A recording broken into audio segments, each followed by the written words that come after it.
President Biden signs legislation to avert a national rail strike. We'll tell you why workers and unions say this fight is not over. That's coming up. Plus, a Missouri woman accused of killing an Arkansas mom appears in federal court to enter her plea. We've got the very latest. And Cowboys quarterback Dak Prescott sharing his thoughts on that controversial photo of team owner Jerry Jones. We'll have what he had to say about that picture from North Little Rock. It's coming up in a little bit. But joined this noon hour by Scott Culver here on this Friday. So glad you're with us, Rolly Hoyt. And we're looking at a mixed bag this weekend. A bit of a mixed bag. I think tomorrow is going to be the driest day of the weekend, but then Sunday that rain moves right back into the area. So maybe you want to put up your Christmas lights. Not today. Look at this. We have some rain showers passing through the area. It's falling as generally a pretty light rain, and we can expect that to continue on and off throughout the course of the day. You'll notice these showers moving from the southwest towards the north and east. Not everyone's seeing the rain yet. Your chance of seeing some rain showers today, about 30%. 53, that's what we're up to right now in Little Rock. We've got a warm front that's going to be lifting throughout the state. It's going to take its time. Back behind that front in Camden and Monticello, even Pine Bluff, it's gotten rather warm, back in the 60s in that part of the state. Today, Little Rock likely sees a temperature of about 56 this afternoon, but with that warm front lifting throughout the state, we'll continue to see that mercury climb even after the sun sets. Otherwise, expecting an overcast and breezy day with some sunshine returning by tomorrow afternoon. And then there's that Sunday rain chance right now standing at 40%. It's going to be a cold rain too. Temperatures in the 40s. There's several additional chances of rain in the extended forecast. We've got all the twists and turns coming right up. All right, Scott, thank you. Speaking of twists and turns, within the last 90 minutes, President Joe Biden has signed into law the agreement that commits union workers and the nation's railroads into new labor contracts. Natalie Brand recaps the whirlwind process that stopped a strike from crippling the economy. With the deadline looming, President Biden signed into law a bill to prevent rail workers from going on strike next week. I know this was a tough vote for members of both parties. It was a tough for me.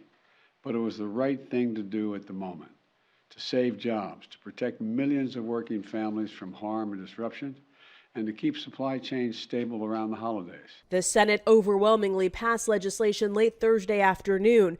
It forced the unions to agree to the contract negotiated in September between the railroads, labor unions, and the Biden administration. Working with business and labor to get this done and avoid this what otherwise is a really good bill lacking only one thing. And we're going to get that one thing done before it's all over. The agreement includes 24% raises over 5 years for workers, adds a personal day and some bonus pay. But senators did not approve something which railroad labor unions have been fighting for: 7 days of paid sick leave. They are one of the few industries in America today that have 0 sick paid leave. An amendment to add sick leave failed to reach the 60 votes needed to pass the Senate, but the unions say they are not giving up. We're going to continue to fight the sick leave issue outside of contract. Workers say the previously negotiated agreement does not address all of their concerns, but a majority of lawmakers say they had to act quickly as some impacts of a national rail strike could have been felt as soon as this weekend. Natalie Brand, CBS News, Capitol Hill. 4 of the 12 unions are the ones who had rejected the deal previously, but if they tried to strike now, it would be illegal and those workers could be replaced. The woman accused of kidnapping and murdering a pregnant woman from Benton County has pleaded not guilty in federal court. Amber Waterman appeared in a Springfield, Missouri courtroom within the last hour. Waterman and her husband Jamie both face felony charges in the death of Ashley Bush, accusing her of allegedly kidnapping the woman in order to take her unborn child. Jamie Waterman is charged as an accomplice after allegedly helping his wife dispose of Bush's remains. A jury trial for the couple has been set to begin January 9th. The woman who fought with a Hot Springs police officer before her boyfriend ended up killing him has pleaded guilty for her role. Karima Hernandez will serve a total of 34 years in prison after pleading guilty to 2 counts of aggravated assault, battery, and 1 count of hindering apprehension. The woman showed up after Officer Brent Scrimshire pulled over her boyfriend Kayvon Ward in March of 2020. When an argument broke out, Ward tried to run away, and when Scrimshire chased him, the two exchanged gunfire, with Ward hitting and killing the officer. A jury convicted Ward of 2 life sentences this past summer. Today is the last day for the current interim Little Rock police chief. At the end of the day, Wayne Bewley becomes the 2nd person to resign from the job since the retirement of Chief Keith Humphrey back in May. We've now learned that Bewley is joining the incoming Attorney General's office, Tim Griffin, hiring him to be the new Chief of Investigations starting next month.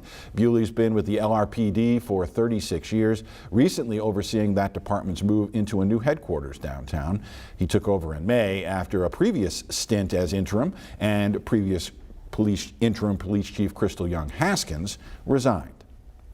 And the current assistant chief, Heath Helton, will take over as the interim starting tomorrow. While the city searches for a permanent replacement, Helton helped oversee the launch of the department's new real-time crime center. And in a statement, Mayor Frank Scott Jr. says he expects to name a new chief in the next 30 to 60 days.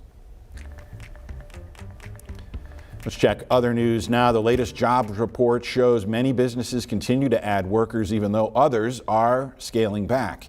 The latest data comes from the Department of Labor, and it shows the economy added a better than expected 263,000 jobs in November, and the unemployment rate remains at 3.7%.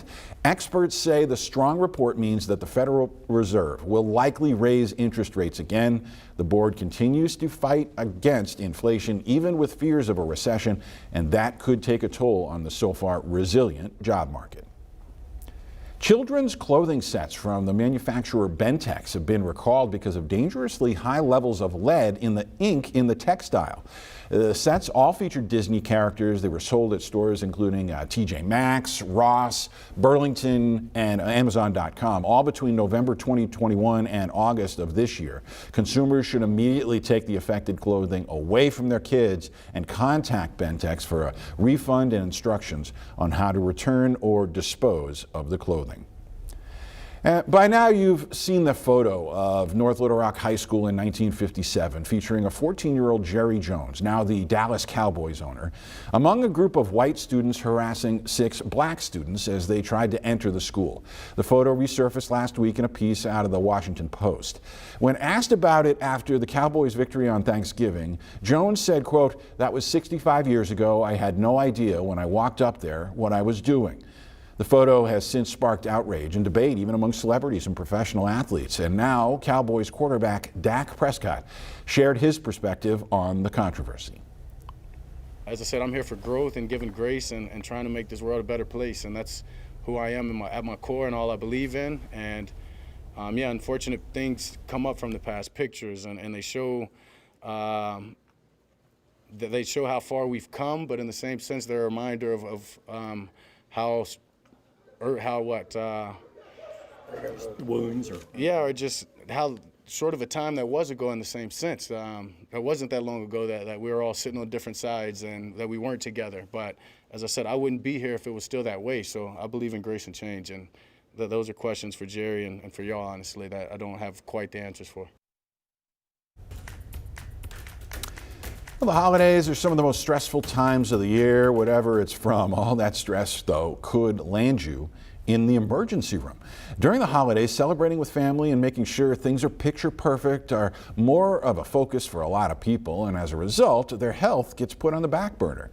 Dr. Raul Sopal with the UAMS has his best advice during these times. It's simple. Plan ahead. Make sure you have your medications refilled and you can see a doctor before they close for the holiday. And your health needs should be met before your family's needs, he says. We'll see plenty of patients over the holidays that come to us because they've been out of their medications or they're visiting from out of state and they forgot to get a key prescription.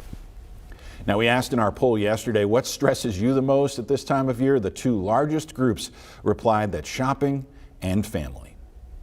And as thousands are set to take flight this holiday season, security is stepping up and staying ready for any kinds of issues. That includes the four-legged officers as well. Olga is a bomb-sniffing dog at Clinton National Airport. And there you see her right there. She's keeping an eye on things as holiday travel ramps up. Her partner, Wayne Kelly, Officer Wayne Kelly, says they're busy year-round, but they are being extra vigilant during the holidays. This is normal, actually, believe it or not, because we always know during the holidays it's going to be a lot of travelers.